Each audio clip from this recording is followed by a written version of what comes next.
that's not possible at this point in time. We can come back, and after your electricity is established, then we can come back out and do this. She began crying, began to tell me what she'd experienced. Before the hurricane hit, her husband had gone to the cath lab and had determined that basically he had multiple blockages and a very small percentage of blood flow getting through to the heart, and was scheduled to go in for major heart surgery. Never got to have it. So in the midst of, losing her power, and she wasn't right on the coast or anything like that. She had some damage to her house and property, but in the midst of not having electricity, all the while she's worrying about her husband, and he's calming her down. I'm fine, everything's going to be fine. So it really spoke to me, and people really, in these types of events, there's a lot that can be provided to help these individuals out. So let's go on to the next really quick. I'm going to start to speed up a little bit. We got a lot of information to get through today. Blizzard and ice storms, like I said, for us here in North Texas, an ice storm is considered a disaster. We had one, I think, in 2000. In 2000, we had one, and I know that we were living in East Texas at the time, and I think it did extend all the way to the Metroplex. It was around Christmas time. We had no power for 10 days. And I later on went to college and studied disasters, and believe it or not, the ice storm of 2000 is in the list of historical disasters.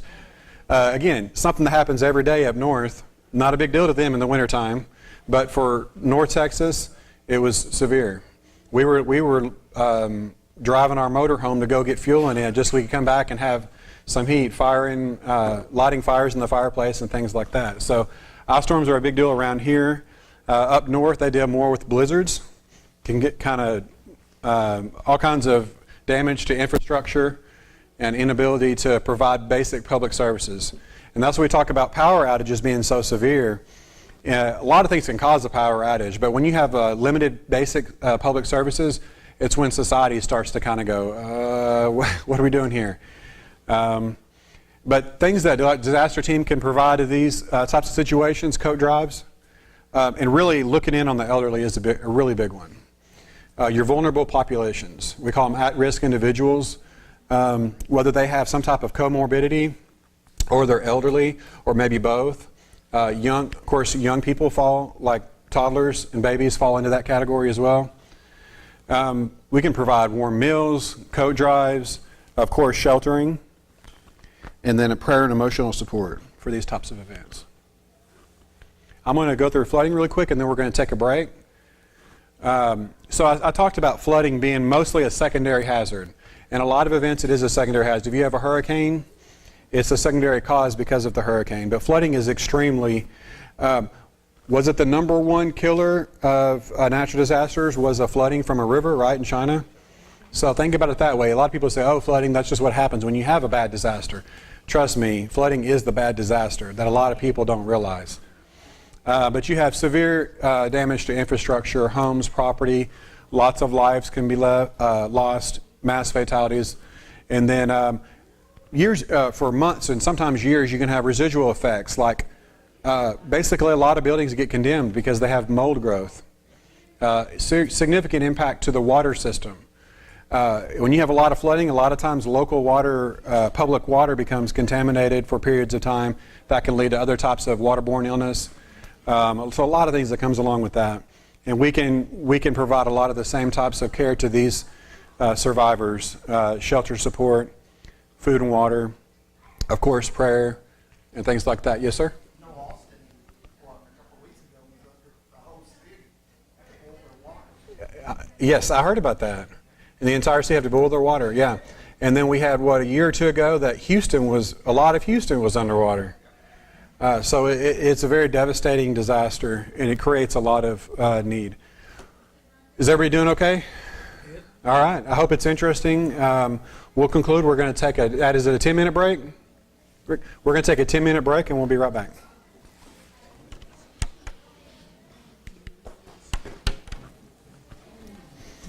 Let me get some coffee.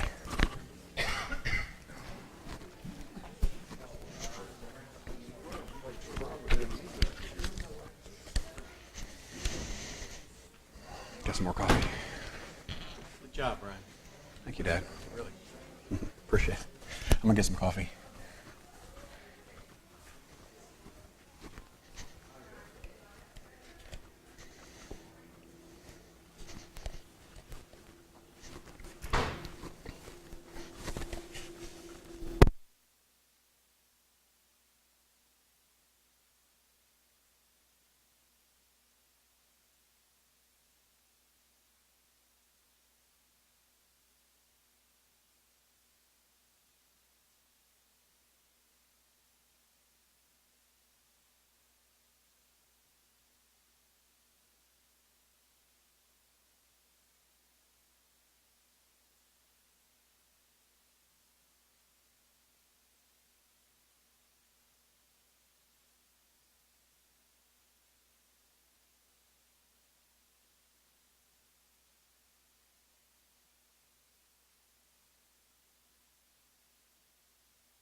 Okay. Back on? Yep. I think I can hear it. Okay, we're going to go ahead and get started. Just mosey on back in when you can. Let me get, oh, Dad turned it and then left. Let me get him back. There he is. Okay, he's coming. You doing all right today? Good. Am I blocking your view? I bet I am. I don't even really actually need this. So I'm going to put it over here.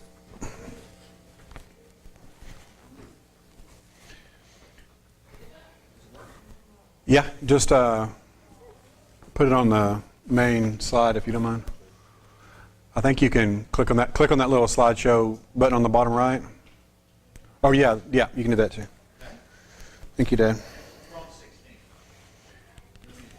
No, I can do it.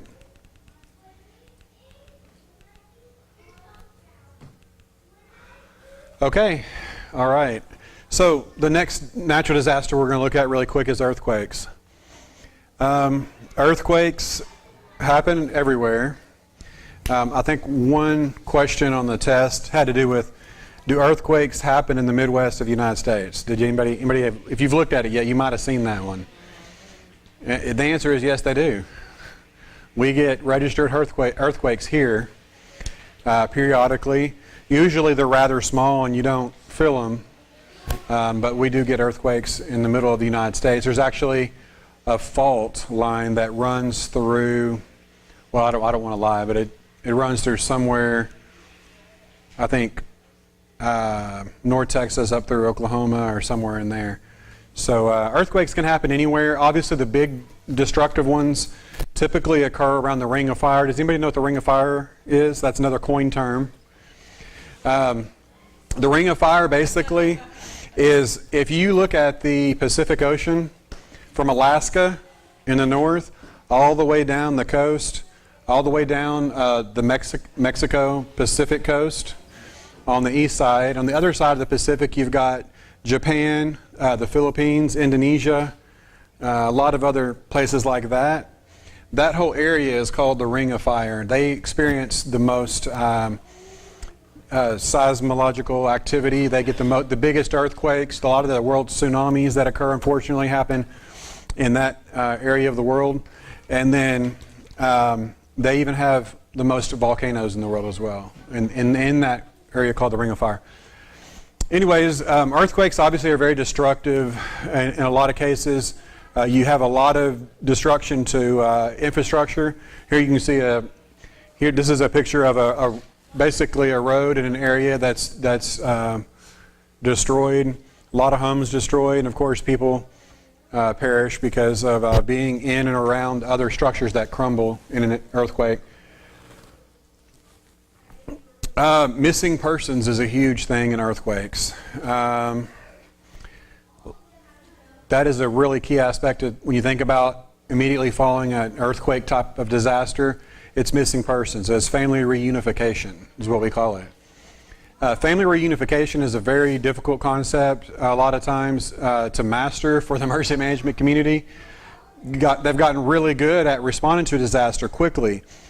Getting resources, they use mutual aid between different agencies. They pull resources together really quickly.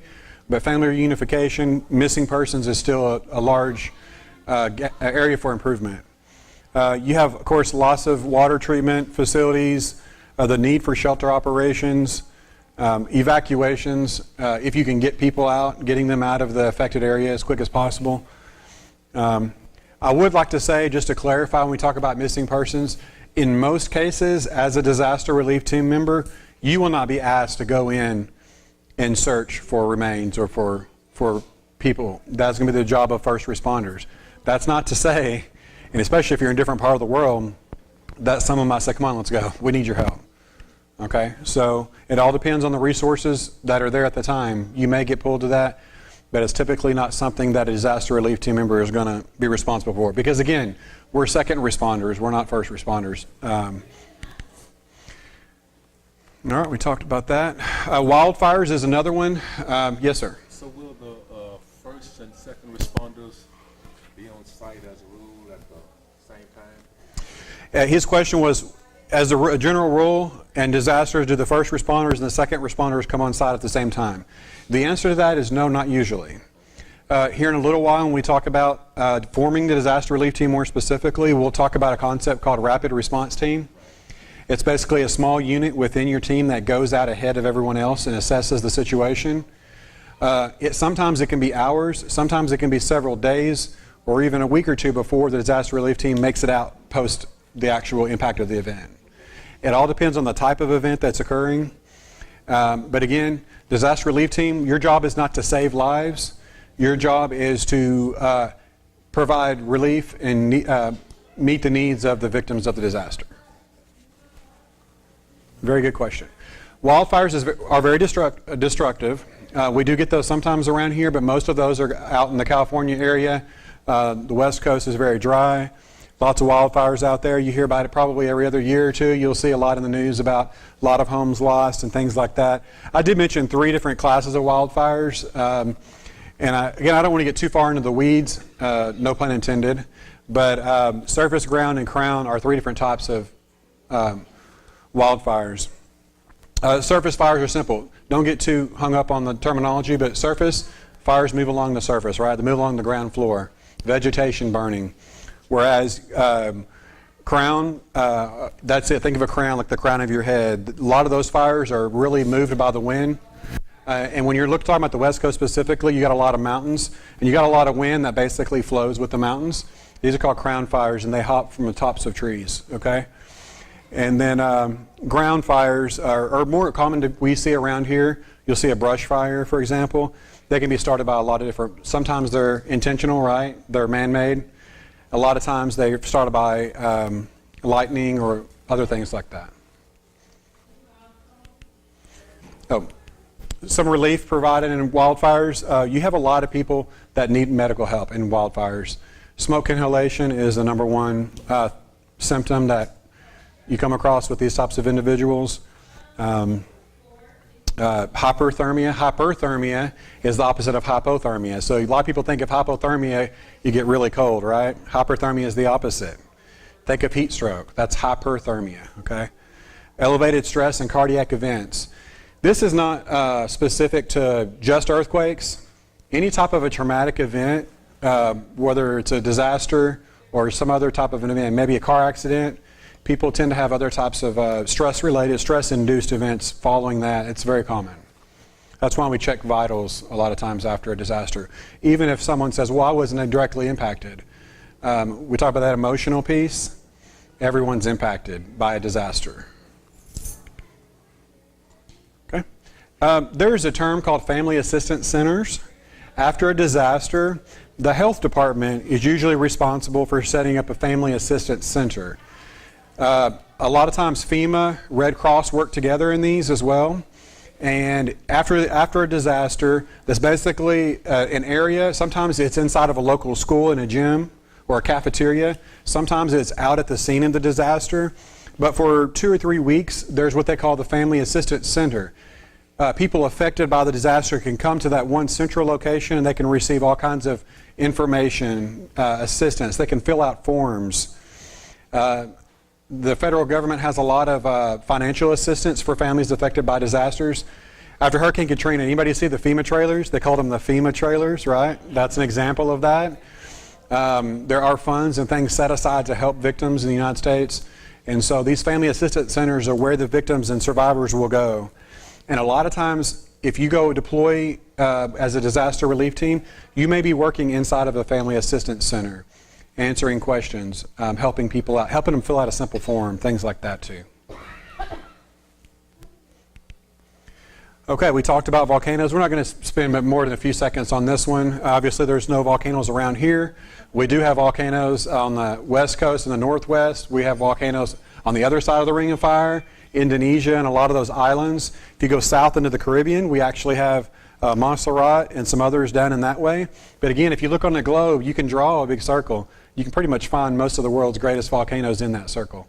Volcanoes, again, you have the main thing to concern there is ash. And of course, lava. If you're unfortunate enough to be near lava, not much we can do for you. But ash is a huge one. Smoke and ash. especially ash. And if ash is great enough over a period of time in a certain specific area, and depending on the topography, if you're in a valley, the ash and the smoke can linger, and you can actually get cold weather. Do you know that? Something interesting there, which is unique to the aftermath of a volcano. Can I ask a question? Sure.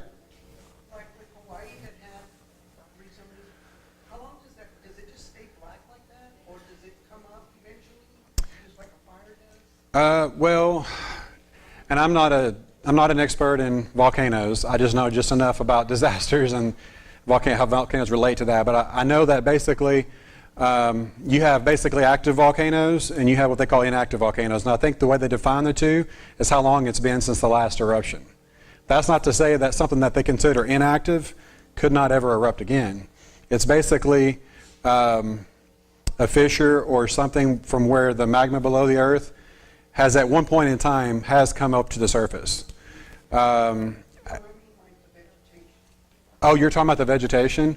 Well, if you look at Hawaii, Hawaii is nothing but erupted volcanoes that created enough dried magma things to create Earth. So the Garden Island, the Kauai, is extremely green. It's one of the most lush places on Earth, and it actually is just dried, just hardened lava over thousands or however many years. So yeah, life will come back in time. Mm-hmm. Tsunamis. Hollywood loves tsunamis. Tsunamis are very interesting to make a movie about. There's a lot of movies out there. You probably one or two have come to mind with that. But tsunamis are very destructive. And you saw in the top 10 worst natural disasters, tsunami was in there. You have the Indian Ocean tsunami. Has a lot of lives. I don't remember what it was. Maybe 400,000 or something like that. So again, tsunamis are very acute. If you're not in the path of tsunami, you're probably not at risk. A lot of damage there. And then what you live with, you have to live with a lot of flooding after that and all the consequences of the flooding. We're not going to watch this video just for the sake of time. I'll keep moving through. But here's some examples of technological or man-made disasters. Well, we already talked about this. Bioterrorism, sea burning, chemical spills, nuclear attack, and power outage. Bioterrorism. Bioterrorism is terrorism involving the release of toxic biological agents. Okay, this is something that it's been used in previous wars, right? Unfortunately, there have been individuals that have used it against their own people for different purposes. It's a very dangerous thing. But a lot of what we plan for in the United States now is not so much use of it in war as it is the unfortunate use of it if you have a terrorist, whether they're homegrown or they're a part of a different group across the seas or whatever that is, that they might use this against individuals. But we're going to talk about really quick, we're going to talk about the fact that there's 3 categories of bioterroristic agents. Category A, B, and C. What we need to be worried about is category A agents. Those are agents like smallpox, plague, anthrax. Y'all have heard of anthrax, the white powder in the letters, right? Botulism, tularemia, and then you have viral hemorrhagic fevers like Ebola. Can Ebola be weaponized? Yes, it can. It may not be extremely effective, but it can be weaponized. And then you look at the chemical side of it. You have all kinds of nerve agents out there. You've got blister agents. These are different. They have different names. You might have heard of sarin gas before. I think we had an incident in a Tokyo subway many, many years ago as an example of a terroristic event where they used sarin gas. Poisons and toxins can be used. Those are typically targeting one or just a few individuals, not large groups. And then pulmonary agents. Pulmonary agents means that it's a type of an agent that affects the pulmonary system, the ability to breathe.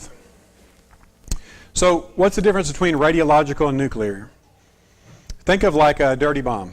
Okay, it's basically a regular bomb that's got some radiological material in it, so it creates a different adverse effect. You have the explosion, but you also have some radiation material in that. Now, if you think of a nuclear event, when we talk about nuclear versus radiological, nuclear is more about the blast itself.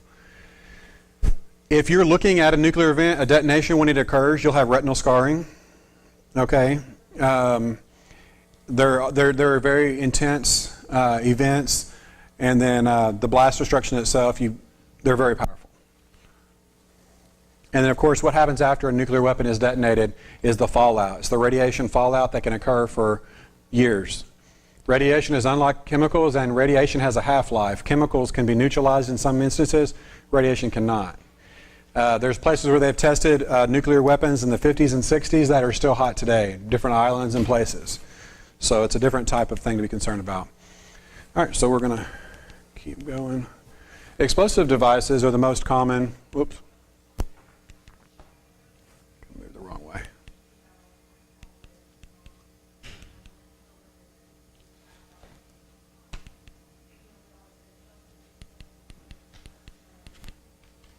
Sorry about that. Explosive devices are the most common cause of casualties when you're talking about terrorism.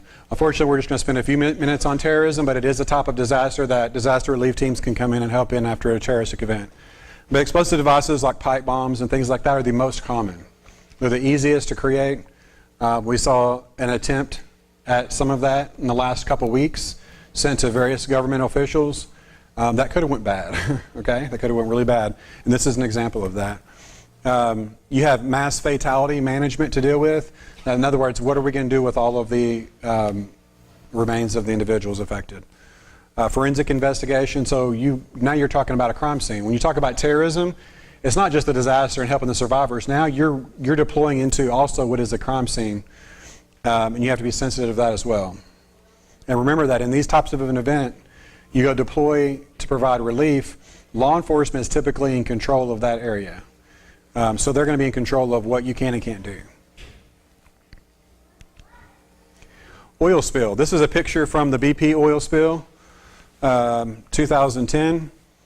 87 days to get it under control. 3.19 million barrels leaked into the Gulf. You had lots of environmental impacts to wildlife. Had an economic impact as well, of course, to people that create their living in the Gulf. So these types of events occur as well. Chemical spills, these happen all the time. Most of the time these are classified as emergencies, not disasters. If it's big enough, it could be a disaster. Again, nuclear accidents. We're looking at the Fukushima nuclear disaster in 2011. Huge earthquake. Secondary impact, secondary hazard was a meltdown of a nuclear power plant. And here we are many years later finding radiated fish on our shores as well, right? So these things are pretty serious, can be pretty serious. Power outage, we talked about that. In my opinion, one of the most dire vulnerabilities we have, just because of you've got things that can happen. First of all, it can happen without warning. Unfortunately, a lot of the power grid nowadays is tied into computer systems. So if it were hacked by the right or the wrong individuals, the grid could go down. Significant impact to society as a whole. Your vulnerable populations, unfortunately, would perish first. And then you'd have things like civil unrest. And when you have the basic needs of society being unmet, that's when everything starts to crumble and fall apart. Where would you deploy a disaster relief team in an event like that? Everywhere is a disaster, right? So I think, focus on the local community. The church can play a big role in that. And when the disaster is all around you,